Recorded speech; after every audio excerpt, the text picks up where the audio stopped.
Hey everybody, how's it going? And welcome back to Copper Jacket TV. So everybody that moved from California to Nevada to escape California's unconstitutional gun laws are probably going to panic just a little bit after this video, because the Nevada State Assembly just passed AB245, which is a massive new firearms ban. So let's go ahead and talk about what's going on.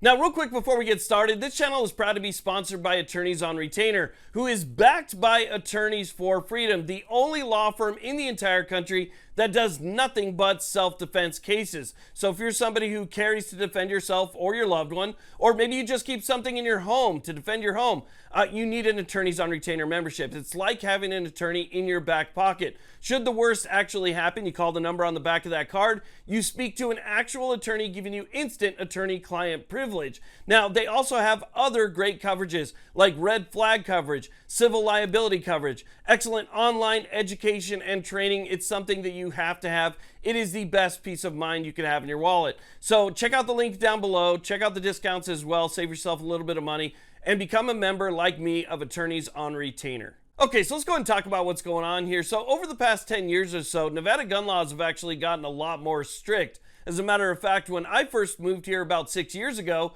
you didn't need an FFL to conduct a private party transfer. Now just about everything requires an FFL. And under the previous governor, Governor Steve Sisolak, the state banned home-built kits. They also banned certain parts and accessories. And so we've seen a lot of gun control over the last 10 years here in this state. But this one right here would pretty much take the cake because it would affect so many people. So let's talk about AB 245 and exactly what it does and how it passed the assembly. So to put AB 245 in a nutshell, it basically bans anybody under the age of 21 from acquiring or even having in their possession any semi-automatic center-fired firearms. Now, this passed on party lines, and I want to show you guys the vote in the assembly right here. Remarks. Assemblymember Howdigi.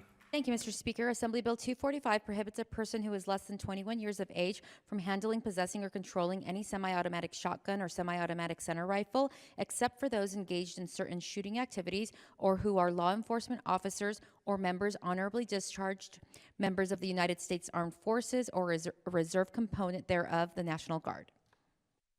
Are there any further remarks? Seeing none, the Chief Clerk will open the roll.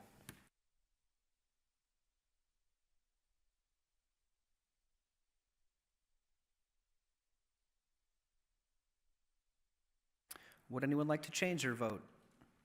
Chief Clerk will record the vote. There are 27 ayes, 15 nays. The bill having received a constitutional majority declare passed and ordered transmitted to the Senate. Now, Nevada is kind of an interesting state in the way that it's split. Nevada voted to put Trump in office. Nevada voted for a Republican governor, but they also voted for a Democrat attorney general that's been fighting back against the person that we voted to have as president. We also have a majority in the Assembly and the Senate of Democrats. So again, it's kind of this weird split state. And so we end up with stuff like this, AB 245, which would ban probably, I think it's hundreds of thousands of people from being able to participate in their Second Amendment rights. I mean, basically, it would just eliminate their Second Amendment rights altogether. If you are somebody who is 19 right now and you're able to acquire something, if this bill actually got signed into law, you wouldn't be able to do it anymore. As a matter of fact, I don't see any grandfathering, so anything that you currently have, you wouldn't be able to possess without being within one of their certain confines. So that would be like being at a public range and using a rental, or being at some type of sporting event, or while you were out hunting, or,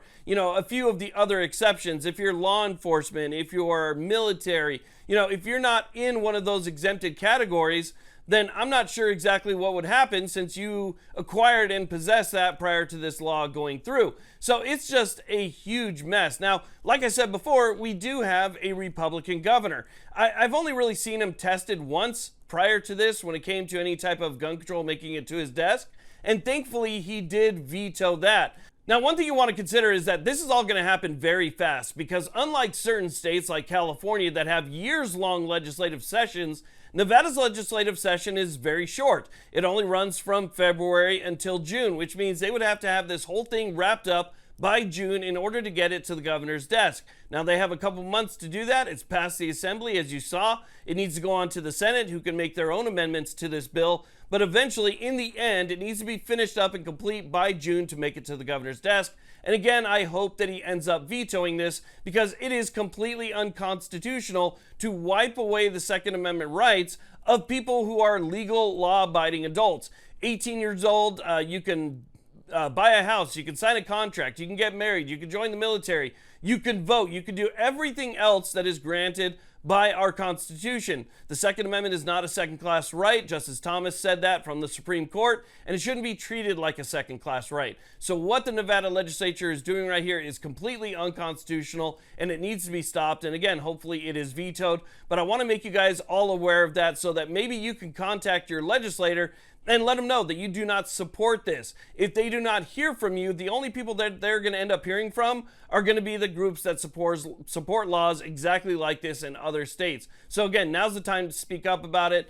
Call your senator, write him an email, whatever it takes, let them know that you don't support it. I wanted to share that with you. I want to thank you all very much for watching. I really do appreciate it. If you haven't done so already, please like, subscribe, and you guys have a great day.